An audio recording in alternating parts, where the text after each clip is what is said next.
दोस्तों आज की इस वीडियो में हम बात करने वाले हैं बिल्डिंग में लगने वाले गोल पिलर या गोल कॉलम की स्टार्टर को कैसे भरा जाता है।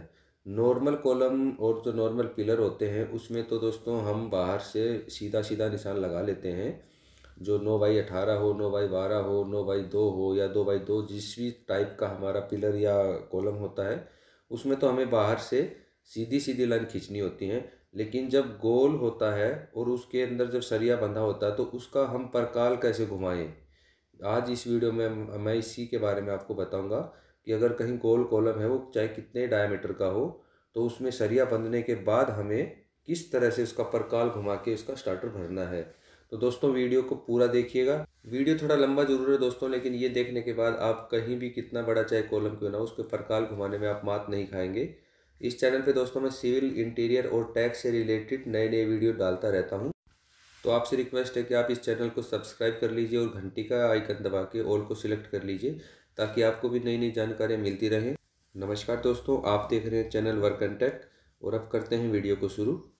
इसके लिए दोस्तों हमें सबसे पहले दो तरफ निशान लगाने हैं, लंबाई और चौड़ाई की तरफ से एल शेप में। इसके नीचे जो बीम देख रहे हैं ये भी 2 फीट का है और इसके ऊपर जो ये दोनों हमारे गोल कॉलम है ये भी हमारे 2 फीट के जाएंगे। हम चाहें तो इससे लगा सकते हैं, लेकिन ऐसी गलती हमें बिल्कुल नहीं करनी दोस्तों, क्योंकि जो नीचे बीम हमने जो कास्ट किया था उस टाइम हो सकता है शटरिंग आगे पीछे हो गई हो, तो उसके भरोसे कभी ना रहें। जो भी निशान उतारना आपको वो ग्रिड से ही हमें इंची टेप पकड़ के उतारना है। लंबाई की तरफ वाली ग्रिड से निशान हमने ले लिया था दोस्तों, अब हम जो चौड़ाई की तरफ ग्रिड है उससे इसका निशान उतार लेते हैं। दो निशान उतारने हैं, एक लंबाई की तरफ वाली ग्रिड से, एक चौड़ाई वाली से। अब हम चौड़ाई की तरफ वाली मेजरमेंट ले रहे हैं। ये देखें 6 इंची आगे करके इंची टेप पकड़ना है या 1 फीट आगे। उससे होता ये है कि जो इंची टेप पे मार्किंग किया होता है साइज़ का वो सूते के साथ बिल्कुल एक्यूरेट मिल जाता है और उससे फ़र्क नहीं आता किसी भी तरह से। तो ये हमने ग्रिड से पहले सेंटर का निशान लगाया है और सेंटर से फिर 1 फीट इधर करके ये हमारा चौड़ाई वाला निशान आ गया है। दो जगह निशान लगा के उस पर सूता रख के ऐसे निशान को पक्का कर देना है। अब आप देख पा रहे हैं कि एल शेप बन गया है। अब ये जो एल शेप के दो निशान हैं इन दोनों निशानों के अपोजिट में हमें जितना हमारे डायमीटर का पिलर है उतने आगे करके इंची टेप से निशान लगा देने। हमारा कॉलम 2 फीट डायमीटर का है तो हमने जो निशान लगाए हैं लंबाई और चौड़ाई की तरफ, इन दोनों के निशानों के दोनों कॉर्नर से हम 2-2 फीट आगे करके ऐसे मार्किंग कर लेंगे।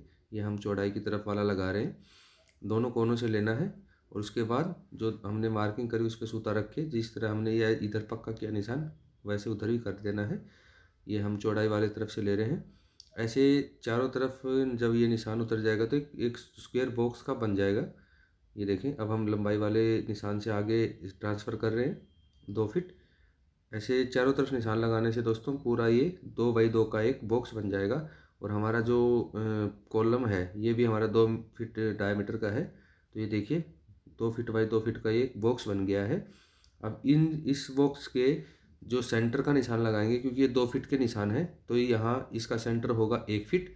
तो हम ये जो जहाँ क्रॉस बन गया है कोना जहाँ 90 डिग्री, वहाँ से हम दो तरफ 1-1 फीट के निशान उतार लेंगे जो कि इसका सेंटर का आ जाएगा। ये देखिए हमने यहाँ उतारा हुआ है और उसके बाद उससे हम इस पिलर के अंदर ऐसे बदरपुर का मसाला डाल के उस पर हम एक पक्का निशान उतार लेंगे। तो ये देखिए हमारा 2x2 का बॉक्स बन गया है और हमारा जो ये हमने रिंग बांधा हुआ है जो कॉलम का, ये हमने 21 इंची बांधा हुआ है। 1.5 इंची हमारा कवरिंग है, रोडी कवरिंग आएगा इसके चारों तरफ। तो इस तरह से पक्का कर लेना है निशान। ये देखिए बदरपुर का मसाला उस पर सूखा सीमेंट डाल के ऐसे पक्का निशान। इस तरह से निशान लगाने से दोस्तों ये कभी मिटते भी नहीं है ना टूटते हैं और हमेशा काम आते हैं। तो ये देखिए दूर से मैं थोड़ा आपको दिखा दूँ, ये गोल हमारा कॉलम है और इसकी हम स्टार्टर भरने की तैयारी कर रहे हैं।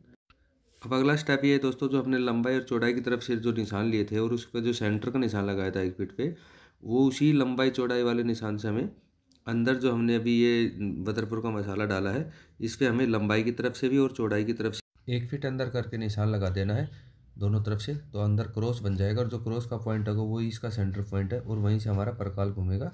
हमारा ये 2 फीट डायमीटर का, इसलिए हमें 1 फीट अंदर लगाना है। कॉलम की कास्टिंग के लिए दोस्तों जो भी मार्किंग करनी है ग्रिड से करनी है। जैसे हमने ये कॉलम हम जब फुटिंग से भर के लाए हैं तो उस टाइम भी हमने लेआउट करके ग्रिड के हिसाब से इसको किया था, लेकिन फिर भी कभी कभी क्या होता है कि 2-4-5 हमारा आगे पीछे हो जाता है।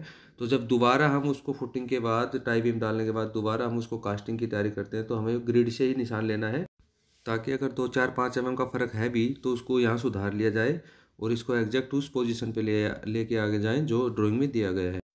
अब अगला स्टेप दोस्तों ये देखिए, जो हमने इसके सेंटर में निशान लगाया था और जो पॉइंट आया था वहाँ से हमें इंची टेप 1 फीट पे पकड़ के ऐसे हाथ दो सरियों के बीच की जो जितनी भी जगह मिलती है हमारे उस पे हमें ऐसे थोड़ा थोड़ा घुमा लेना है। और ये क्योंकि 1 फीट हम इसलिए पकड़ रहे हैं क्योंकि हमारा जो डायमीटर है वो 2 फीट का है, तो उसका हाफ होता है 1 फीट। तो ये जब हम सेंटर से घुमाएंगे 1 1 फीट तो ये पूरा जाके 2 फीट डायमीटर का पड़ जाएगा। लेकिन दोस्तों इसको आपको तकरीबन 1 से 1.5 सूत कम ही रखना है, क्योंकि जब फर्मा लगाते हैं हम बाहर से तो फर्मा अच्छे से बैठ जाए, इसलिए इसको थोड़ा सा अंडर साइज ही रखें, ताकि जब हम इसका फर्मा लगाएं बाहर से तो फर्मा प्रॉपर तरीके से बैठ जाए, उसमें किसी तरह से कोई परेशानी ना आए। फर्मा प्रॉपर तरीके से लगाने से दोस्तों ये होता है, जब हम इसमें वाइब्रेटर चलाते हैं रोडी डाल के तो खुलता नहीं है और कास्टिंग अच्छी निकलती है। तो ये देखिए, जो हमने सेंटर पॉइंट लगाया वहाँ पे हमें तकरीबन 1 से 1.5 सूत कम करके पकड़ना है और इस तरह से दो सरियों के बीच से जितनी भी जगह मिलती है उस पर ऐसे घुमाते चलना है। इस काम में दोस्तों जो भी हो प्रोफेशनल आपका फोरमैन या मिस्त्री होना चाहिए, 2 आदमी होने चाहिए जो एक्सपर्ट हो, क्योंकि इसमें जो हम मार्किंग कर रहे हैं तो इंची टेप एक प्रॉपर पॉइंट पे अच्छे से पकड़ के ही होता है ये, वरना फ़र्क आ जाएगा। ये देखिए, अब ये जो आप निशान देख रहे हैं ये जो हमने चौड़ाई की तरफ से लगाया था, इससे जो हमारा गुलाई वाला निशान आ रहा है वो तकरीबन 1 से 1.5 सूत अंदर है। तो ये अंडर साइज इसलिए लिया जाता है ताकि फर्मा हमारे को लगाने में दिक्कत ना हो। तो ये आप देख पा रहे हैं, इससे 1 से 1.5 सूत ही अंदर है, इतना हमें लेके चलना ही पड़ता है ताकि फर्मे में लगाते वक्त हमें किसी तरह की दिक्कत ना आए, वरना तो हमें बाद में स्टार्टर तोड़ के दोबारा भरना पड़ सकता है और उसमें हमारा टाइम भी वेस्ट होगा और माल भी वेस्ट होगा।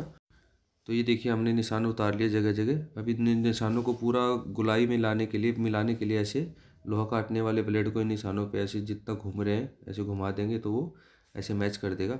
ये आप इसकी बजाय आप वैसे मैनुअली भी कर सकते हैं, जैसे हमारे ये फोरमैन है राजकुमार जी, ये आपको करके दिखाएंगे, लेकिन इसके लिए आपका मिस्त्री एक्सपर्ट होना चाहिए। ये देख रहे हैं, इस तरह से इसको आप बिना घुमाए भी आप मिला सकते हैं, लेकिन मिस्त्री आपका उसके लिए एक्सपर्ट होना चाहिए। तो ये देखिए, हमने पूरा इसका गोला का निशान उतार लिया है। अब अगले स्टेप में हमें करना क्या है दोस्तों, हमें अद्धे लेने हैं ईंटों के। ये देखें, आधी टूटी हुई ईंटें लेके और ऐसे निशान के ऊपर हमें रख लेनी है। निशान हमें क्लियर दिखते रहना चाहिए, जो हमने राउंड का निशान लगाया है वो हमें क्लियर दिखता रहना चाहिए। और इस तरह से चारों तरफ हमें ईंटें के टूटे हुए टुकड़े लगा लेने हैं। ये 3 इंची की साइड से है तो हमारा स्टार्टर 3 इंची मोटा भरा जाएगा।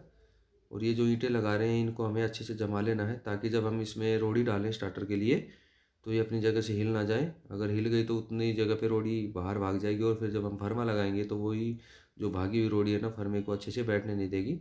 ये वाली की जगह हम दोस्तों इसमें लोहे का फर्मा भी बनवा सकते हैं, लेकिन वो तब किया जाता है जब साइड पे ज़्यादा पिलर हों। यहाँ पे 1 2 पिलर हैं तो हमें ऐसे ही इस तरह से कर लेना है। 1 2 पिलर के लिए फर्मा वगैरह बनवाने की ज़रूरत नहीं है, आप इस तरह से कर सकते हैं। तो ये देखिए, अब हम इसमें रोड़ी डाल लेंगे। तो इस तरह साइडों में जो ईंट लगी है इनको बिना हिलाए हमें ऐसे रोड़ी डालनी है दोस्तों। और ये रोड़ी दोस्तों जो बीच का एरिया है इसमें कभी भी ना डालें, इसको हमेशा खाली रखें, डेप्थ में रखें, ताकि जब हम ऊपर से कास्टिंग करेंगे तो वो इंटरलॉक का काम करे। इस चीज़ का हमेशा ध्यान रखें आप, चाहे वो छोटा कॉलम हो चाहे बड़ा हो, हमेशा बीच में से खाली रखें उसको, ताकि जब ऊपर से कास्टिंग होती है तो वो मेल फीमेल की तरह इंटरलॉक का काम करती है और आपका पिलर मजबूती से पकड़ता है। इसमें दोस्तों खास ध्यान रखने की बात है कि सरिये और रोड़ी के बीच में कभी भी खाली जगह ना छोड़ें। ये देखें, मैं तो आपको दिखाता हूँ, जैसे ये है, कुछ लोग ऐसे छोड़ देते हैं। ऐसे में होता है कि सरिये और रोड़ी के बीच में खाली जगह होती है, एयर गैप होता है और उसी में पानी मरता है और आपका सरिया वो खा जाता है और सारा काम खराब हो जाता है। तो ऐसे करने से इसको प्रॉपर तरीके से बिठा लेना है। बड़े कॉलम वगैरह हम कास्ट करते हैं उसमें तो दोस्तों हम वाइब्रेटर चला देते हैं, तो वाइब्रेटर भी सेम काम करता है, लेकिन यहाँ वाइब्रेटर नहीं चला सकते। तो इसको करने से आपको ध्यान रखना, ऐसे प्रॉपर तरीके से इसको करवा लेना, इसमें लापरवाही नहीं करनी है, वरना तो ये सरिया खा जाएगा आपका आगे चल के और सारा काम खराब कर देगा। उसके बाद हमें ऐसे सूखा सीमेंट डाल के इसको सेट कर देना है, क्योंकि ये ईंटें हमें अभी निकालनी पड़ेंगी। इनको अगर ज़्यादा देर छोड़ देंगे तो सेट हो जाएंगी और फिर जब हम इसको निकालेंगे तो मसाले को लेके भी आ सकती हैं। ये देखिए, हमने ईंटें हटा ली हैं और जो 2 ईंटों के बीच में हल्का फुल्का रोड़ी निकल गया है उसको हमें ऐसे साफ़ कर लेना है साथ के साथ। इसको अगले दिन पे ना छोड़ें, वरना ये सूख जाएगा तो कटेगा नहीं। और जहाँ कुछ होल वगैरह है उस पर हमें ऐसे सीमेंट से फिनिश कर देना है। जहाँ जहाँ भी होल हों उनको प्रॉपर तरीके से प्योर सीमेंट में हमें भर देना है। ये देखें, और अच्छे से इसको क्लीन कर देना है। तो ये देखिए दोस्तों, अगले दिन हमारा स्टार्टर कुछ ऐसे दिखता है। ये हमने जो भरा था कल, और ये इसकी थिकनेस आप देख पा रहे हैं 2.5 से 3 इंची है। और जो बीच में हमने जो दोस्तों झील छोड़ी है उसमें हमें ऐसे पानी भर के छोड़ देना है, ताकि इसकी क्यूरिंग, इसकी तराई अच्छे से होती रहे और ये अच्छे से मजबूती से इसके साथ पकड़ ले। आशा करता हूँ दोस्तों मेरे द्वारा दी गई जानकारी से आप संतुष्ट होंगे।